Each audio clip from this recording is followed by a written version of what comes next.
Hi, and welcome to Telly Talk. I'm Liv. And I'm Ben. And on this episode, you'll hear our carefully considered and not at all random thoughts on a show we like. There will be spoilers. We're giving ourselves an age rating of 15 and above, but you're welcome to make up your own mind. Listener discretion is advised.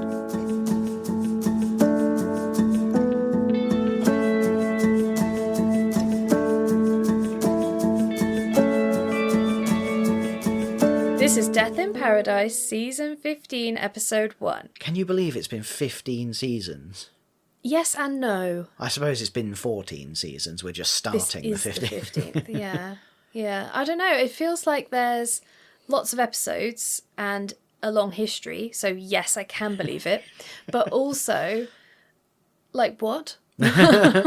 Yeah, it feels like it was only yesterday we were watching season 10 and going, God, have they got to 10 already? 10, because they did a few specials that year, didn't they? Yeah.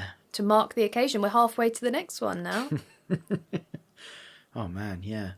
It will blink and we'll be on the 25th anniversary or whatever. Thing is, it's a good show. It is. That's how you get more seasons, isn't it? Yeah. Usually. And people like it. Well, we've already talked about how much we like it. We did a whole episode on that. Yeah, if you want to know why we watch Death in Paradise, you can go back and listen to our episode of why we watch Death in Paradise. Yeah. Ah-ha-ha. That was our 50th episode special, man, it wasn't it? was. Yeah, our big 5-0. Yeah. Yeah. Anyway, Ben, can you give us the episode description, please? In this episode, Selwyn's return to San Marie is disrupted by a dramatic death at his offices, where a man has fallen from the roof. Fallen? Meanwhile, a new family connection arrives in Mervin's life. Yes. It's not really that new, though, is it? Because he's talked about him quite a bit. Yeah, we've had a whole, oh, do I want to see him? Oh, no, I don't. Oh, I've got one. I haven't. Ah. It played a big part in the Christmas special. Yep. And last season. Yeah. So, Yeah. He's called Solomon and he's his brother. Yeah, should we talk about the side quests first? Side quests. Yeah. Your side stories, Liv. Okay.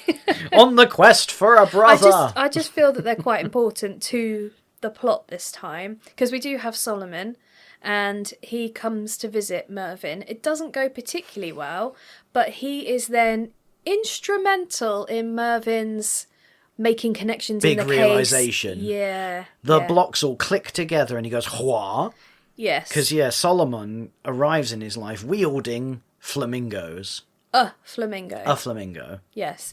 And when they were first meeting, I think I said, God, there's red flags all over the place with this guy. Yeah. I think he's up to no good. Yeah, I think it was you, but one of us predicted that his brother was going to be the polar opposite of him, of Mervin.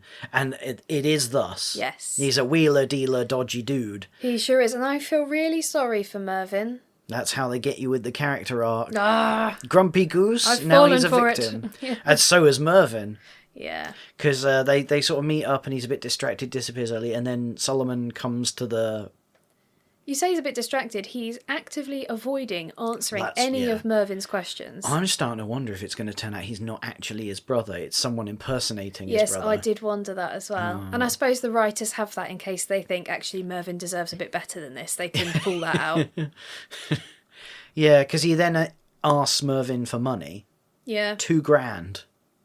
Yeah, because he says, can I borrow a bit of money? And Mervin's like, yeah, what, 20, 50 quid, 50? 100 quid? And he's like, no, 2,000. You think that's a little bit of money? And then he plays the guilt trip like, oh. But anyway, that's fine, bro. Can I just pop back to your shack to go and get the other flamingo? Yeah. Because the reason I'm here is to unite these flamingos. And then he drives off. And that's when Mervin goes, ha. Two things that look alike that are linked. Dun dun dun. Don't spoil it too much. No. But then it turns out that Solomon's ransacked his shack. Yeah. So that's a to be continued on that front. There's been a shack ransack. Yeah, I like it. And soon he's going to have to get on the track. No, stop. To get his brother other... back. No, stop. The other side quest is the new... Not a side quest. Side stories, Liv.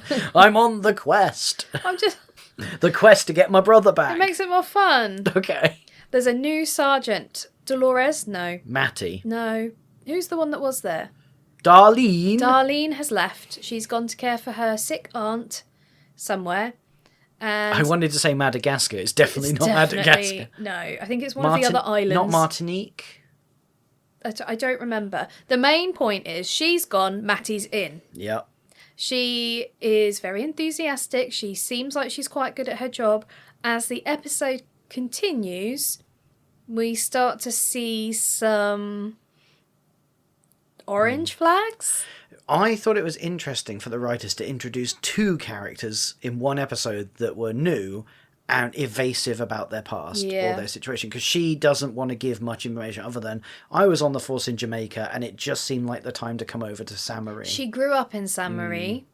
I think I got the impression she did her training in and around Saint Marie. Yes. And then she started working in Jamaica. Yeah, because there's an interaction between her and Selwyn where she's like, oh, you might remember me because I met you at my graduation from the training and whatnot. Yeah.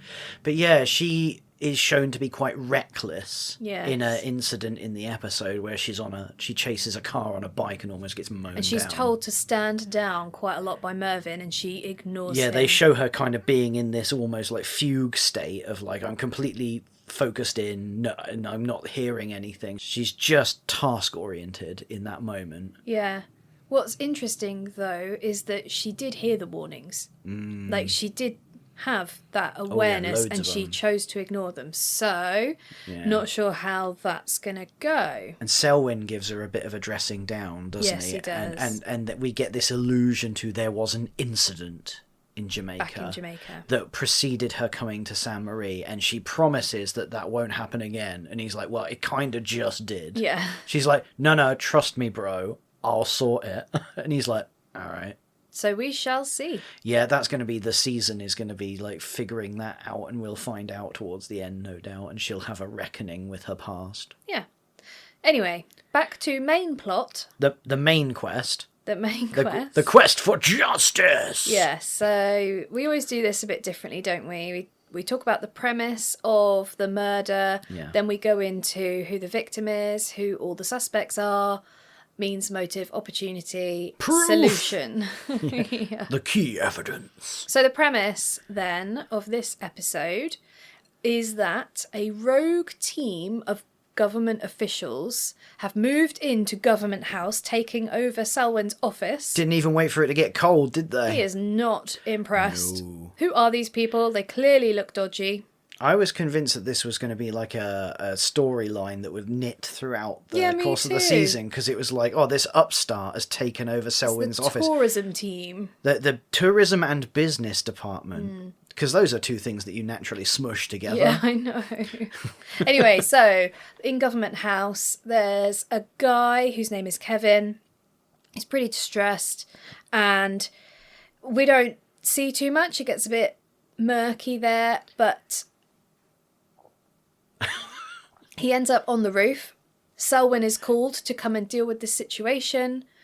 Selwyn arrives. There's loads of them stood outside of the door to the roof, which is locked. And then they hear a crashing. They run outside. Kevin's dead on a car. So none of them could have done it because the door was locked and they were all together with Selwyn. Not just any car, the car that drove Selwyn from the airport to Government House. Yes, because this happens right as he's coming back after his holiday to Blighty. Yeah, he's fetched by an intern, and he's like, I don't remember us having interns. And he's like, oh, it's a new initiative, a part of the business and tourism department. Yes, he's already suspicious. He's like, so yeah, it's a classic. Did he fall or was he pushed? Yes. And there doesn't seem to have been anyone else on the roof, so it seems a pretty open and shut case, Liv. I don't know why we're here. Must have been suicide. That's until Mervy Worthy wades in, because he is summoned and his team. Yes. And they go up onto the roof, because Selwyn's kicked the door in like an action hero at like 70 odd. But you say kicked it in. He actually used his shoulder. Yeah. But officers are trained to kick. Yeah. So as not to do damage. But he was trained way back when, so maybe that's just old school. Maybe that's a good detail. I don't know. I'm thinking plot hole. Either that or he's got bad knees. Because even if he was trained decades ago. Okay. Okay, it might be a bit extreme. But even if he was trained decades ago, like there's ongoing training.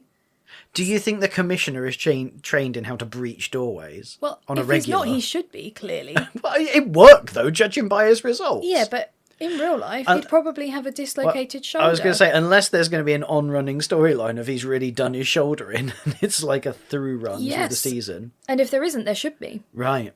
Okay. Anyway. I feel like this would be a very different show if you were one of the main If I was involved in writing. Look, let's all get the medical stuff right. Yeah. Oh, and then it turned out he fell off the roof. Done. But they go up on the roof and they immediately find a key. No, that's in his back pocket. Is it? Yeah. Oh, okay. Well, okay. Scratch that. Scratch that. Let's move on to the victim. Okay. Don't you think the premise is done? Yeah. That is the premise. I guess so. I just told you. But as part of the premise, the fundamentals are that everyone was outside the door, or the boss, George, of the new department, arrived in his car just as the thud happened. Yeah, they saw him arrive from the rooftop. They were on the rooftop. They saw him pull up. Also, so no one could have done it. The Dave coaches from Gavin Is and it Stacey. actually him, though? It is actually him, Okay. yeah. And so it's just like, oh, look, see, everything comes back to Gavin and Stacey for us, doesn't it? This episode is peppered with celebrities. Celebs. Anyway, Kevin, dead guy. K-Dog. Yes. He's an intern at the Tourism and Business Department. Intern number 2, because we have 2 interns. Dos Internos. Yes. So he's dead on a car. So it looks like he's jumped off the roof. The key's in his pocket. Yes, they find that. And then up on the roof, they find his bag. Yes. But they make it clear that the key for the roof was the only key. Because they were like, why didn't you just find another key and let yourself It's the on only roof? key for the roof, yeah. And they never normally lock it. People go up there for their lunch and stuff. In a scene so typically Sam Marie. Yeah. And they find in the bag a load of crap, but also his phone and his wallet. Yes. And Mervin does something that I've always wondered why they don't do it. He just goes, hang on, I'll be back in a second. And then we cut to him pressing the dead guy's finger to his phone. Oh, yeah, to unlock it. Yeah. Another show I watched, and I can't remember which one it was, suggested that that wouldn't work with a dead finger because you need electromagnetics from being alive to make it work. Dead finger. Well, it worked on Sam Marie. It's magic. But now I don't know which one is accurate because this is not the first time that I've seen it work, in inverted commas. So which one's right? Does it work? Does it not work? I am not Googling that. That is a surefire way to get on a list immediately, like warning flags going off. Do you know what? I think it was Elementary. Oh, See, I want to then say, well, if it's on Elementary, that probably makes it true. But, I mean, they had tiny flying nano robots at one point, so... It did get a bit ridiculous. Anyway. Yeah. So, yeah, they realise from his phone that a mere hour before his death, what did he do, Liv? He booked flights home back to the UK. That seems like something a person about to kill themselves might not do. Especially because he booked those flights for that day. Yeah. I mean, he was just like, oh, yeah, I've got to do the admin. I'll book this flight because, you know, why not? And then actually, I'm going to fly instead. Oh, no, I don't have wings. Kaplunk. Do you think that's what happened? I have no idea what you just said. Instead of flying No, you don't home, need to say it again. he had his Icarus moment. Okay. I was thinking, though, you know how sometimes, and these might be more Christie-based murders. Jeff Christie. Agatha Christie. That sometimes people commit suicide but try and make it look like murder. I think it's happened in a Poirot. I was thinking booking a flight would be quite a good way of doing that, because why would you book a flight home and then kill yourself? It doesn't make any sense, It doesn't Liv. make sense. No. Oh. So then you would assume murder. Yeah, spoiler alert, it is a murder. This time it is, yeah. It is a murder. It's not that. Again, different show if you're writing it. Medically accurate and way more convoluted. Yeah. Okay. And this is already pretty convoluted. But yeah, they also find in his hoodie a newspaper clipping of a horoscope. So they're confused because this clipping is for a Sagittarius, but he's a Taurus. Yeah, this is Matty. She just knows it. She must be into her horoscopes. And immediately I like her less. Oh. The cynic in me is like, ugh. But also, who cuts out clippings from newspapers these days? These days. Who does that? Especially a horoscope. To be fair, though, if anyone's going to do it, they'll do it on Sam Marie. Why? Because it's oldie-worldy and laid back and chill and stuff. Cutting out a clipping from a newspaper does not strike me as laid back and chill. I don't know. Maybe they wanted to share it with their Sagittarian friend. Anyway, plot hole. Is it? Yeah, so that's not a clipping for him, basically. You would assume not, It's unless he was just thick and didn't know which star sign he was. Or it was pointing to another person, like a girlfriend or a boyfriend or something, you know? They didn't consider that. What would have been really confusing is if that Sagittarius one said, you will have a great fall soon. Oh, no. Or something. See, look, we would make this a weird show if we wrote it. But later on, and I think we'll include this here, Okay. they go and check out his house. Yeah. And they come back with a literal sack full of evidence. Well, Matty, again, one for her, notices that the bin has recently been emptied. And then they find that load of rubbish, and it's a load of shredded important documents from Government House. Yes. So it's like big confidential waste bag in his bin. And then they quickly go, well, the only reason he'd have thrown that out at his house is if he was looking for a document and found it. Indeed. But there is no document here. No. So, Mystery 2.0, The Revenge. Just to touch on Matty. Yeah. And Seb. Uh-huh. So Seb seemed to be trying to make a very good impression on Matty. Like, he seemed to be sucking up a bit. Like, oh my God, that was amazing police work from Jamaica, etc. Do you think he's just trying to make a good impression? Or is this the beginning of them teasing a love interest? No, I don't think it's a love interest. You don't? Stop thinking about love interest. Things can be surface level. Okay. I think he's just trying to make a good impression. He's like that. So he likes to make a good impression with everyone he meets. So if this does turn out to be a love interest, you'll apologise to me again. No, because you shouldn't be thinking about it, whether it's due to happen or not. Okay. Stop it. Okay. You're a little defensive there. Just let it go. Let it go. Let it go. So let's touch on our suspects, because I had some questions. Yes. So basically, all the subjects are the people that were there. That makes sense. Yeah. Well, not all the people that were there. Well, we have Leo, who is the other intern, who was driving Selwyn and arrived with Selwyn. Which would presumably clear him, you'd think. You would think. Then we have Deborah, another famous face. Yeah. She arrived slightly after Selwyn ran up the stairs and was stood right next to him when he bashed in the door. After he jumped. No, she arrived before Selwyn, but after Rosalie. Are you sure? Yes, because there's a point to that later. Okay. Rosalie, then, you've mentioned her. She is Selwyn's secretary. Yes. And is apparently above reproach. Yeah, they didn't really look into her at all. And then we have George, who is head of the Department of Tourism and Business. And Selwyn he is seen to arrive after, when they're all on the roof. Selwyn doesn't like him, and so he's immediately a suspect. Oh, I didn't like him either. No, he's meant to be unlikable, but whereas his secretary, Rosalie, was there, like, the most early one there. In fact, she was the one that the victim was ranting to. And she's above reproach because she's Selwyn's secretary.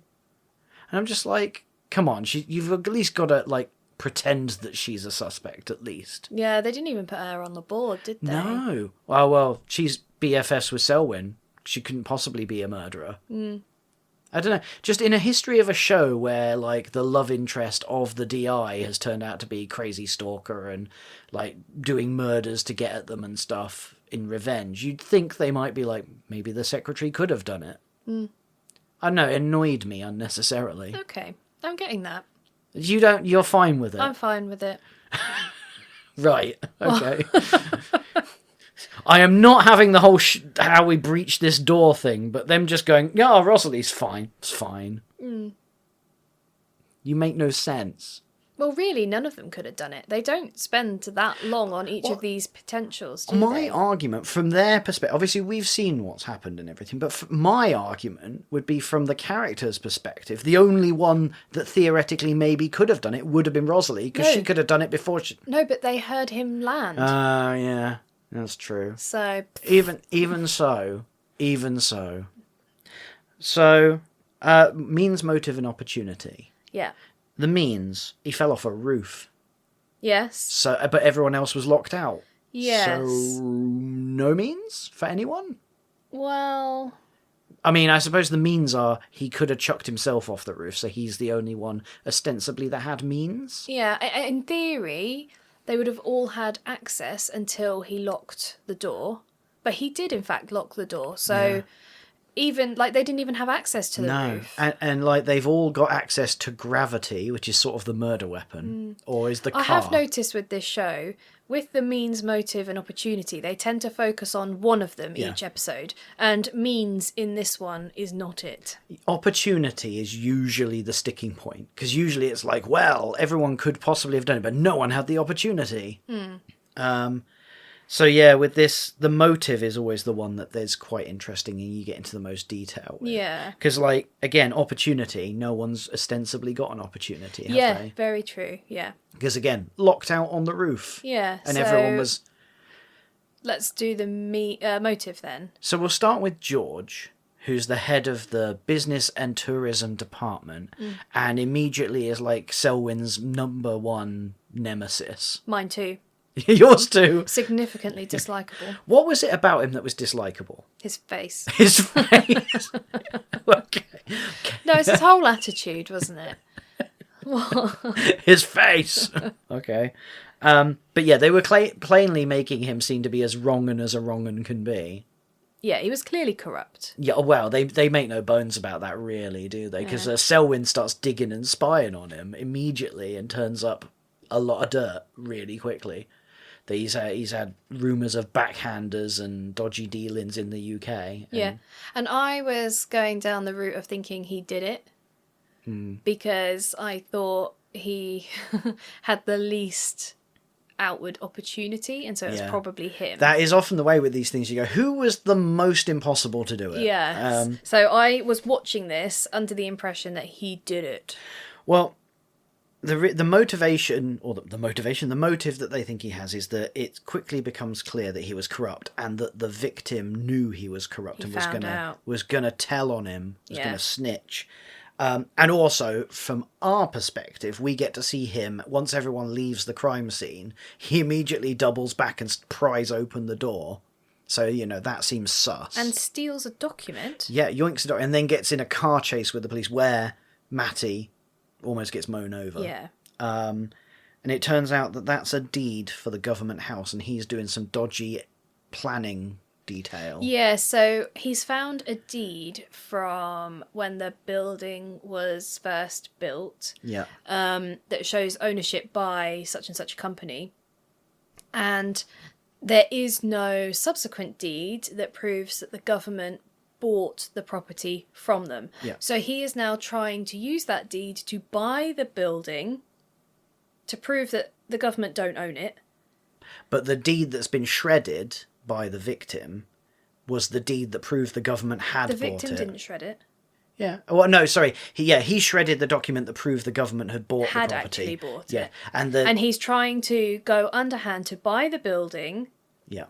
So that he can turn it into offices. Yes, because they find in the government house, they find a load of blueprints, and one of them is for a development of like a bar and a restaurant and a spa and leisure facility, but it doesn't have any details of the location or the developer or anything, and they're like, that seems suspicious. I said that wrong deliberately. I know. And so they eventually tally this all together and go, you're corrupt. And he's like, yeah, all right, fine. Charge me with, you know, some minor planning irregularities. But other than that, come at me, bro. Major fraud. Well, yeah. But on San Marie, I feel like that's pretty chill. I mean, he's trying to steal a government building. That's not chill. Especially when Selwyn's like, that's my gaff. That's my building. That's my building. Get out of my office. Okay, so he has quite a strong motive, and I thought he did it. Yes. That's the summary of him. Yeah. So Leo. He is George's son. Yeah, we find that out. It turns out, and he's the other intern. Secret son. He didn't want people to know he was the son because they didn't want him to think that he just got given the internship, which is what clearly happened. Nepotism. Yeah. But yeah, it's made very clear that George wasn't in his life for most of his life. And it's like some sort of weird thing where they suggest that Leo sort of intensely cultivated his dad's focus for a bit. What do you mean? Well, they make it like when they talk about Leo, they say like, oh, he never really knew his dad when he was growing up, but he sought out his dad and sort of like almost demanded to get a role at the department. Yeah, he just wants to find out who his dad is. And his dad is Quite a dick. innocent-like. Yes. Innocent-like. So he had an argument with the victim at a bar the night of the death. I almost said murder. I mean, it is a murder, let's face it. And they've got CCTV of it. And he's like, oh, it wasn't that bad. We ended it as pals. And then they pause it on him, like, looking super angry, Mouth shouting in his wide face, open. like, that's you pretty chill, is it? And he's like, nah, stupid video camera. But again, he wasn't there. Like, he was locked out with the rest of them. Yeah. He arrived with Selwyn, then the guy landed on his car. How could it be? I enjoy that Selwyn pointed out, like, they've the biggest problem that we have is that they have the best alibi ever. Me. I am the best. Yeah. That's such a Selwyn thing, isn't it? He's so funny. But yeah, they hypothesised that he might have been involved to silence Kevin to protect his dad. But there's no evidence. No, and in fact, there's lots of evidence to say he was in the car with Selwyn. Had been just there. Blah. Anyway, so he couldn't have done it. Then we get to Deborah. Speaking of someone else who couldn't have done it, Deborah. So I felt like her character was really vague. You do? Well, like they said, she's the chief operating officer, the COO of the business and tourism department. Yeah. She's basically George's fixer. If there's a problem, she makes problems go away. With money. Yeah, or whatever. Maybe she shredded the document. She might have done. Yeah. And they find that she has paid off a homeless man that we saw early on. Because they suddenly realise that actually there's a homeless fellow, a rough sleeper, that sleeps outside of Government House quite often. So he might have been there. They go and track him down. He goes, oh no, I've got to give him $500 to move and find somewhere else to sleep that night. And they go and interview her because it was her. He describes her. Yeah. And she's like, well, no, I just felt sorry for him. I didn't make him move away. I just wanted to help him out. Yeah. And it was like... Give him enough money to go find somewhere safe to sleep. She was equally as unlikable as George. Yeah, but I did like her because of Miranda. Right. You can't she's shake Stevie off Stevie. Yeah. It was quite a different character, wasn't it? Yeah. Yeah. But yeah, she played a really minor part in the episode, I felt like. She was pretty minimal. She made very little impression on me, other than she seemed dislikable. To be honest, I would say the same is true for all our suspects. I feel like a lot of the story revolved around how it could have happened and the officers rather than the suspects. Yeah, because it's the first episode of the season, we've got lots of new characters. Matty, yeah. The Solomon part took up quite a chunk of the episode as well, as did Selwyn coming back to the island and stuff. So there was a lot of filler. Yeah, no doubt they still got to go to... those islands for a long time. Yeah, well, of course. I suppose, really, to put it in your terms, because there were so many side quests, there wasn't enough space for a big main quest. Yeah.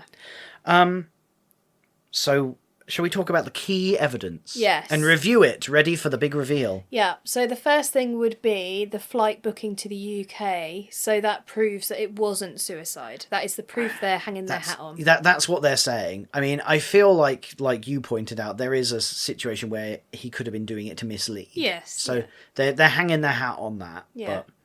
But there's also the horoscope clipping that you hate. Yeah. Another plot hole. Found Plot hole upon tucked plot under hole. his hoodie. Yeah, there's the CCTV footage of the bar argument and then subsequent lip reading. Yes. Because the lip reading is how they understand that there's a development or deed or something, isn't it? Yeah. What else we got? We've got the shredded paper and then the deed Yep. for Government House. The paying off of said homeless man. Yes. There's a dented bin outside the front of Government House, which we find quite late on. Well, actually, that becomes not necessarily key evidence as such, but that is proof evidence. Well, yeah. Because, let's mention the roof key in the victim's pocket as well. Yeah. Because that shows that he's the one that locked the door. But Mervin figures it out and then uses the dented bin as evidence of his theory. Because there's usually one last bit of evidence that the DI needs after they've figured it out. Just needs to check a few things. And in this case, it was a bin. So, yeah, it's quite a convoluted... I know they're usually convoluted, but I feel like this one was especially convoluted. I didn't think it was. Okay, well, I'll tell you what then. You explain it to me, because I Okay. thought it was ridiculously convoluted. All right. So, in essence, Leo did it. The other intern. The son of George. Son of George. Son of a wrong'un is a wrong'un. Yes, and of course it didn't happen at the time that they think it happened. But I heard a thud, Liv. Yeah, a big old thud. That was the bin. And he was on the roof of the commissioner's car. Yes. So what happened was, earlier that night, the argument had escalated. He'd followed him back to Government House, gone up to the roof, pushed him over the edge, locked. He went back down himself, locked the door behind him, and went and put the key in his pocket. He also pushed him off the back of the building. Because he's not on the roof now, he's on the floor. He's on the floor because he pushed him off. Leo pushed Kevin off the back of the building. The back of the building. Where the rubbish is. Hence, he got some horoscopes in his jumper. Yeah, because he left his body there, added the key to the pocket. After he brought Selwyn to Government House, he got in his car, drove it round to the back of the building, dragged Kevin's body onto the top, having dented it first, jumped up and down for a while. He'd rung his dad in the meantime, and his dad had advised him to do this, right? Yeah, I ain't got to that bit yet. Sorry.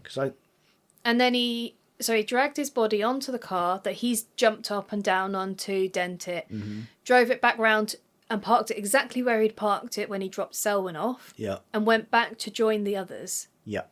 His dad parked his car around the corner, and at the opportune time threw the bin against the curb to create a loud bang, which suggested to everyone inside the building that he just jumped off. And George, his dad, had sent Deborah there to distract Rosalie, the secretary. Basically, they were all in on it. Yes. Apart from Rosalie, she was, in fact, innocent. I know, but it's the so others, annoying. the other two, Deborah and George, were instrumental in the cover-up. Complicit. But Leo did it. Yes. See, that was... I got quite lost in all of that. Like, so when did he drive back? Because... When did who drive back? When did Leo... Because what I got confused about is, right, we see at the beginning that Rosalie and Kevin were having their chat and Kevin was really upset. Mm-hmm. I thought he'd run to the roof then. Mm-hmm. But he can't have done then because that's when Leo went to murder him. So did Rosalie go away and come back again at some point? She wasn't stood all night out there while Leo went, oh, well, good luck with that. I'm off to go and get... I think it might have been before he went to the bar. Because we have to remember when he actually got pushed off the roof was like 4 a.m. Yeah. Because it was dark. I still don't understand the timeline, if I'm completely honest. Okay, I think the timeline is that our opening scene happens first. Oh, okay. In the order that it happens. That makes more sense. And then he goes to the bar to try and decide what to do, has an argument with Leo, his murderer. I see. He then goes back to Government House to, I don't know, think or figure out his options or take action, whatever it is. He gets followed, pushed off the roof. So presumably Rosalie has gone home for the night, the secretary. Yeah, I guess so. How did she know he was on the roof when she got into work in the morning? How do they create... Well, wasn't that what's her name? Deborah? Yeah. Oh. Because Leo locked the door and his dad basically came up with this plan. Oh, okay. So Deborah phones Rosalie for help. Oh, and okay. So then Rosalie is tasked with... I've made that connection. I've thought that scene at the beginning where Kevin was like going, oh, I'm going to end it, but on my own terms. Or like at my own time. I thought he then ran to the roof and she was then at the door. I didn't think there was a gap. Yeah, so I was really confused It as to gets how... muddled up, doesn't it? Because that's the whole point of a cover-up. So it turns out I'm thick. No. I think you're not meant to think about it too much, to be honest. I did too much thinking. You're trying to work it out bit I was by trying bit. to do big brain time and it wasn't really working. Yeah. So yeah, George smashed the bin to make the bang. Yeah. And what I loved is they were like, oh yeah, and then once he did the bash, you set off your car alarm and then ran it. I'm like, how do you set off your car alarm? Do you have a button that says turn on my car, like make my car alarm go alarm? That's a very good point. Like, it's handy that he knew off. Like, if I had to set off our car alarm, I wouldn't know how to do that. It's probably on the app at this point, isn't it? I don't have an app for my car. How sad. I challenge you now, Liv. See if you can set our car alarm going with your app. No, don't want to. But yeah, so that's that. And we get all of this allusion to... Like, obviously, we end the episode with seeing Solomon with all of Mervin's stuff driving into the distance. And it's like, oh... But Mervin knows who done it. Yes. Because he goes back with Naomi to the shack. And she's like, you've had a break-in. And he's like, no, it's been... And we're all like, no shit, Sherlock. We saw this coming. As soon as Solomon said, "Can I go and let myself into the shack to get my the flamingo?" You were like, "Well, he's gonna take all his stuff," and I'm like, "Yeah, he is. He definitely is." I'd have been more surprised if they got there and it was all intact. Yeah. Well, we got another whole thing about Mervin really likes British food because he was trying to have a fry up and watch Match of the Day. And then at least a bacon sandwich. Oh, God, yeah. And the commissioner wouldn't let him have an egg in his Didn't car. want his car to stink of egg. So he had to drive down the street with it. Bacon's more stinky than egg. Yeah, but bacon smells nice. Egg is yucky. I disagree. Anyway, what are you rating this episode? I am going to have a think about that. What did you rate it? I should have thought about it too. Okay, I'm going to give it a middle of the road 3 stinky eggs out of 7. Oh, really? Yeah, I mean, I didn't understand. I still don't fully understand. It's not how the it most worked. clear plot. Yeah, it does feel a bit like, well, it happened. Okay. So yeah, and I found like the new Sergeant is all right, but it's all a bit mysterious. 2 mysterious, vague people in the same episode feels a bit meh.